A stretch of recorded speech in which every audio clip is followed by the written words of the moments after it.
உளுந்தூர்பேட்டை அருகே புல்லூர் கல்குட்டையில் தாய் மற்றும் மகனின் சடலமும் அருகே இருந்த மரத்தில் தொங்கிய நிலையில் தந்தை சடலமும் இருந்த நிலையில் 3 உடல்களையும் போலீசார் கைப்பற்றி விசாரித்து வருகின்றனர்.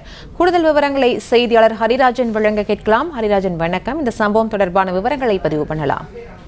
வணக்கம். கள்ளக்குறிச்சி மாவட்டம் உளுந்தூர்பேட்டை அருகே உள்ள அஜீஸ் நகர் கிராமத்தைச் சேர்ந்தவர் முத்துக்குமார். இவர் நெய்வேலி NLC நிறுவனத்தில் ஊழியராக வேலை செய்து வருகிறார். இந்த நிலையில் இன்று காலை உளுந்தூர்பேட்டையை அடுத்த புல்லூர் கல்குட்டை பகுதியில் இருந்த ஒரு முள்மரத்தில் முத்துக்குமார் தூக்கிட்ட நிலையில் சடலமாக தொங்கினார். இதை பார்த்த அப்பகுதி மக்கள் உடனடியாக காவல் நிலையத்திற்கு தகவல் தெரிவித்தனர். அதன் பேரில் உளுந்தூர்பேட்டை போலீஸ் DSP பிரதீப் மற்றும் காவல் ஆய்வாளர் வேலுமணி மற்றும் போலீசார் சம்பவ இடத்திற்கு வந்து விசாரித்த பொழுது அருகில் இருந்த கல்குட்டையில் முத்துக்குமாரின் மனைவி தேவி, அவரது 12 வயது மகன் பிரவீன் ஆகிய இருவரும் தலைக்குப்புற கவிழ்ந்த நிலையில் தண்ணீரில் சடலமாக மீட்கப்பட்டனர். 3 பேரின் உடல்களையும் போலீசார் கைப்பற்றி தொடர்ந்து விசாரணை நடத்தி வருகின்றனர். இவர்கள் மரணத்திற்கான காரணம் என்ன என்பது குறித்து தெரியவில்லை.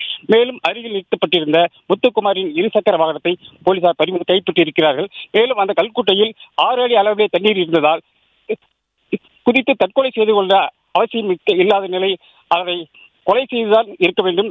தண்ணீரை அழுத்தி சாகடித்த பிறகு முத்துக்குமாரை தற்கொலைக்கு ஈடுபட்டிருக்கலாம் என போலீசார் சந்தேகிக்கின்றனர். விவரங்களுக்கு நன்றி ஹரிராஜன்.